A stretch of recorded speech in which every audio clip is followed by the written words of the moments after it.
শনিবারের দুপুরবেলা কেন, যে কোনো নিরামিষ দিনে ঠাকুমার হাতের এই পোড় ভাজা খেতে কিন্তু খুবই ভালো লাগতো। কিন্তু এখন আর ঠাকুমা নেই, তাই ঠাকুমার হাতের রান্নায় আপনাদের সঙ্গে শেয়ার করছি।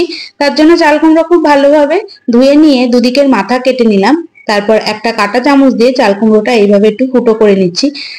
কেন ফুটো করতেন ঠাকুমা সেটা কিন্তু বলতে পারবো না, কিন্তু আবারও বলছি, যেমন ভাবে ঠাকুমা রান্না করতেন আমরাও ঠিক সেইভাবেই রান্না করি। চাল কুমড়োটা ভালো করে ফুটো করে লবণ মাখিয়ে রেখে দিলাম প্রায় আধ ঘন্টা মতো। এবার মশলাটা তৈরি করে নিচ্ছি। মিক্সির জারে দিয়ে দিলাম সাদা সর্ষে, কালো সর্ষে, স্বাদ অনুযায়ী কাঁচা লঙ্কা, নারকেল কোড়া। ফ্রেশ নারকেল পেলে তো কথাই নেই। যদি আমার মতো ফ্রেশ নারকেল না পাওয়া যায় তাহলে বাজারে কেনা যে নারকেল গুঁড়ো পাওয়া যায় সেটা দিয়েই কাজ চালিয়ে নিতে হবে। তারপর বেটে নিলাম অল্প জল দিয়ে। আধ ঘন্টা হয়ে গেছে। চাল কুমড়োটা অর্ধেক করে নিয়ে একটু মোটা মোটা পিস করেই কেটে নিচ্ছি, যাতে চাল কুমড়োর মধ্যে পুরটা ভরতে সুবিধা হয়।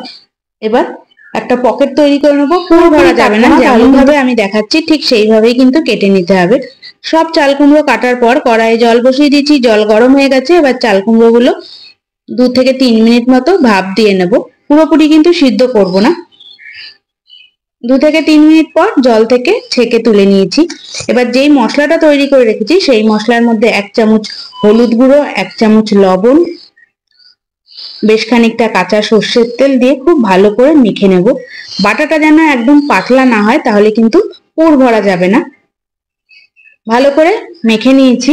এবার একটা বড় জায়গায় ব্যাটার তৈরি করে নেব। তার জন্য 2 চামচ বেসন, 1 চামচ চালের গুঁড়ো, স্বাদ অনুযায়ী লবণ, সামান্য হলুদ গুঁড়ো, সামান্য কালো জিরে আর সামান্য লঙ্কার গুঁড়ো দিয়ে খুব ভালো করে মিশিয়ে অল্প অল্প জল দিয়ে একটা গাঢ় ব্যাটার তৈরি করে নেব। ব্যাটারের মধ্যে যেন কোনো দানা না থাকে।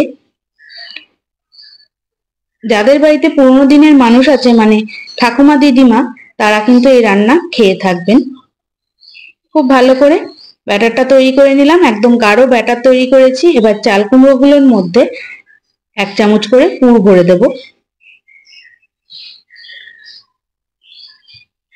পুরগুলো যেন বেরিয়ে না আসে, এইভাবে প্রত্যেকটা চাল কুমড়োর মধ্যে আমি পুর ভরে দিচ্ছি।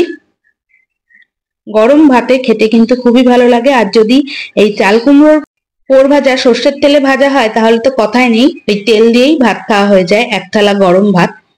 সবকটা চাল কুমড়োর মধ্যে আমি পুরগুলো ভরে নিচ্ছি। সব চাল কুমড়োর মধ্যে পুর ভরা হয়ে গেছে।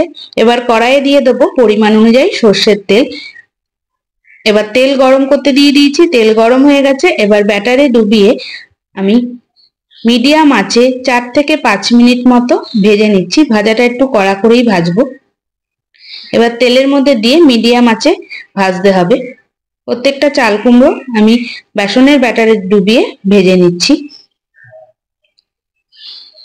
একটু এবার নাড়াচাড়া দিয়ে নিচ্ছি। তারপর আলতোভাবে উল্টে নেব। চাইলে এটা ডুবো তেলেও ভাজা যায়, কিন্তু ডুবো তেলে ভাজলে অনেকটাই তেল নষ্ট হয় বলে আমি আর ডুবো তেলে ভাজিনি। একদিকটা ভাজা হয়ে গেছে। এবার উল্টে পাল্টে আরেক দিকটাও বেশ কড়া করে ভেজে নিচ্ছি। তাহলে তৈরি হয়ে গেল চাল কুমড়োর পোড় ভাজা।